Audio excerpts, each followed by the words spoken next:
What is, though, the latest buzz for all 32 NFL teams heading into the draft coming up 2 weeks from now? This comes from ESPN and their collection of NFL Nation reporters. Shout out to the 682. The XFL's leading rusher is from Abilene.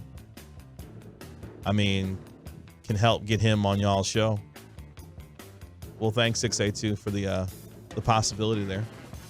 May have to work on that. Reg will do an interview by himself, talking to the XFL guy. It'll be a great interview. The XFL. You just love doing that, don't you? Not really. I don't get down with Vince that much anymore. Vince's been doing too much. Remind me, we got to talk about him getting in front of the camera, looking like that. Anyways, yeah, that was something. He looked like if J. Jonah Jameson got into the Just for Men. That was the image that came to you? That was one of many. That was one of many? That was the one that I deemed most appropriate for air. Good job. Thank you. Yeah. Thank you for cleaning that up. For the 469, is Bijan Robinson similar to Marshall Faulk as a receiver? Yes. If so, would you draft Marshall Faulk at 26? Yes. Hell yeah. Like, that's something that we haven't talked about enough. And I think a lot of our listeners either are Texas fans or at least are close enough that you've watched a good amount of Texas football. That's something that I don't think we're talking about, like the larger the draft industrial complex, so to say, is talking about, is that Bijan Robinson is a stud running the football, right? The thing that has made running backs more valuable in this current iteration of the NFL is being able to play in a lot of different positions and do different things. Bijan is a fantastic receiver. Bijan Robinson is capable of doing those things. Think of the ways that the San Francisco 49ers turned up to a whole different level, adding Christian McCaffrey.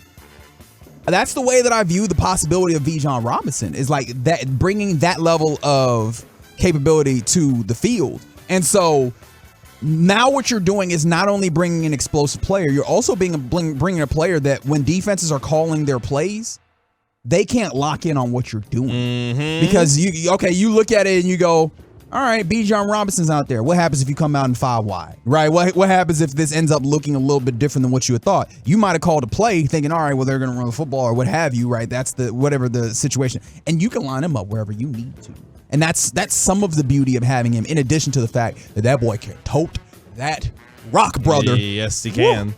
Which is why it would be extremely terrifying that at number 10, the Philadelphia Eagles possibly taking Bijan Robinson to add to their collection of talent on the offensive side. I know we're supposed to be doing draft buzz, and we have gotten damn near halfway through the segment without doing it. From the 321, because again, we love our texters. We're talking draft, though. We love our texters when you text into the truckwreck.com text line, 877-881-1053.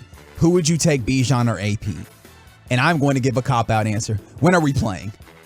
Right. Yeah. I mean, because are we going by what we know? Adrian Peterson is a monster. Monster. Like, quite literally, he might have been an alien.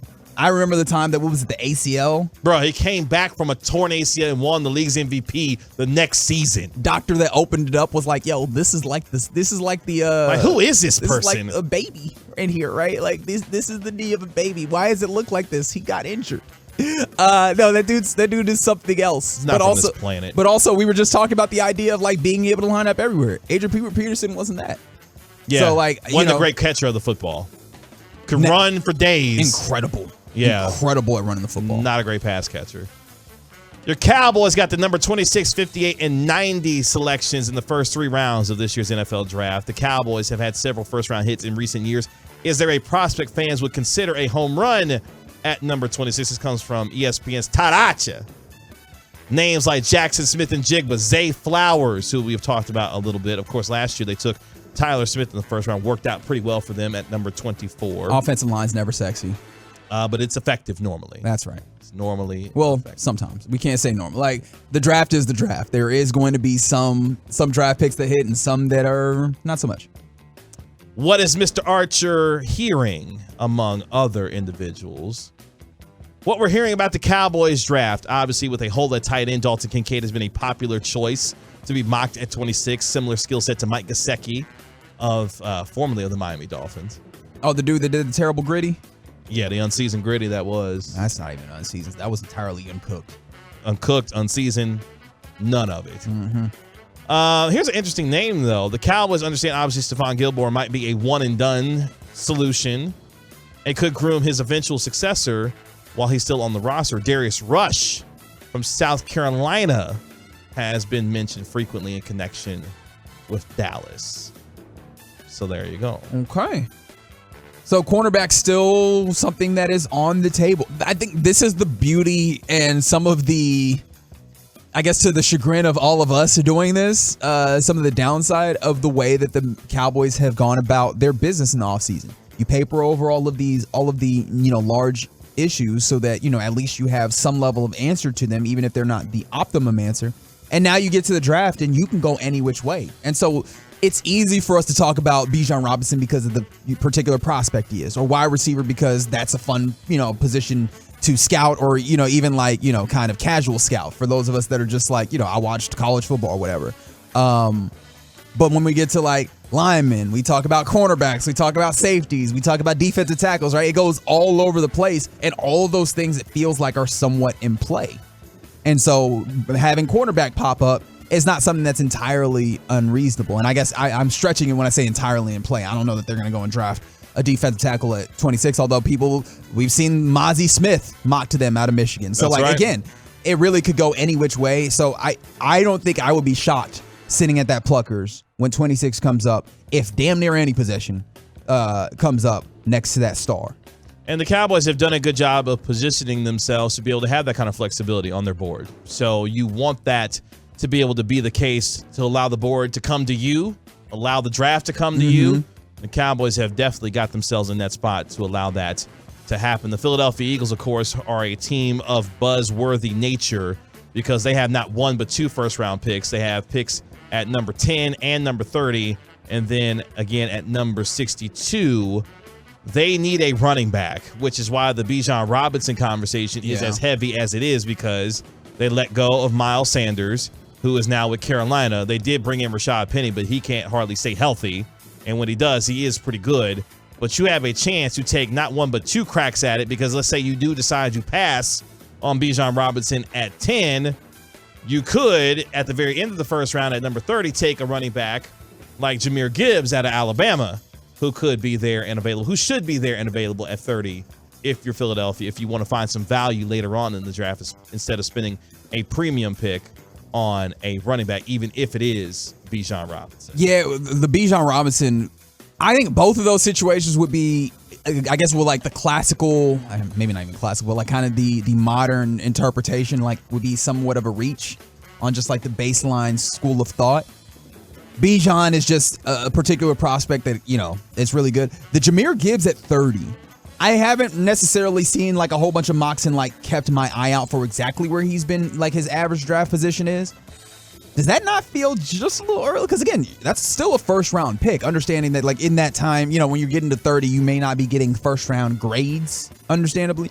That still feels a little early, but again, if your next pick is like 62, you might have to do what you have to do. Jahmyr Gibbs does not, it feels like if you're going to stretch for a player, you stretch for like the home run in Bijan Robinson rather than Jahmyr Gibbs. Not intending to shade Jahmyr Gibbs. I think he's a really good running back prospect, but I don't think he's like a different running back prospect, if you understand what I mean. That Bijan Robinson seems to be. And it would be the value play there to go in that offense if you wait until 30 to get yourself a running back. But yes, if you want to make the home run, if you want to hit the home run and make a splash, taking Bijan Robinson at 10 to pair along with Jalen, Hurts and Devontae Smith, the list goes on and on and on for that offense. All right, KG.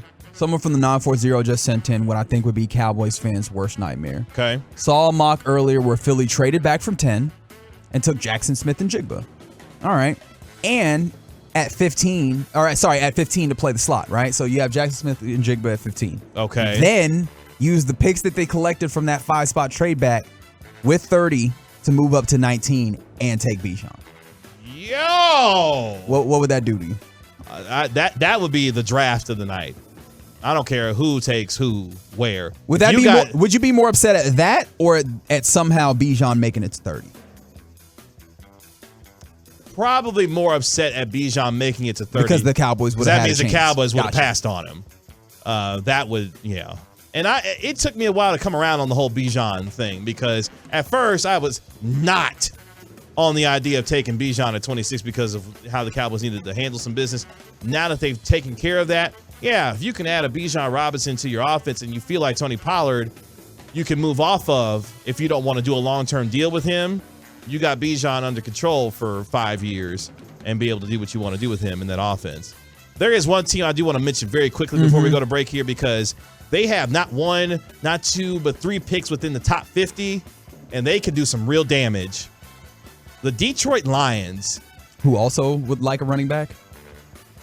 At picks 6, 18, and 48. Now, of course, they let go of Jamal Williams right to out. the Saints. So if they want to make a splash and go and get Bijan Robinson at 6, again, that's a very high draft pick. You might be doing all, and you still got 18, brother. But that's what I'm saying, though. But you can maybe take that swing. Yeah. Because you got 18 there to get yourself another impact player. But then you got another pick at 48. So you got 3 picks within the top 50 if you're the Detroit Lions. That is a lot of ammunition. Oh, but the Lions also signed David Montgomery. That is true. But they did sign David Montgomery. That shouldn't preclude them, though, from taking Bijan Robinson, who would be on a rookie deal if you wanted to do that. More weapons for Jared Goff wouldn't necessarily be a bad thing. That's the way that you need to kick it with Jared Goff. But all due respect to Jared Goff. Yeah, but the idea of pairing, let's say, for example, Tyree Wilson on the opposite side of Aiden Hutchinson, who was a monster for the Detroit Lions as an edge rusher. And that's probably one of the ways you need to go because that is a defense that really needed some shoring up. Yes. I like what Detroit could possibly do there at 6, 18, and 48. That's going to be the team outside of the Cowboys that I'm going to be most intrigued with to see what they do in the first round because they got a chance to really make some hay. I think people love the Lions. Just like obviously Dan Campbell has given a lot of, that emotion that people have gravitated to. Yeah. They played, they played well above what you thought was their capability. And with nothing to play for, still went to Green Bay and beat the Green Bay Packers to keep them from getting in the playoffs. I thought that showed a lot of character for that football team and the fight that they have. I like what Detroit's doing there and what they're building. And I have to apologize to Dan Campbell because I thought he would have been fired within a year and a half of that job. But they have turned it around and looks like they're going in the right direction.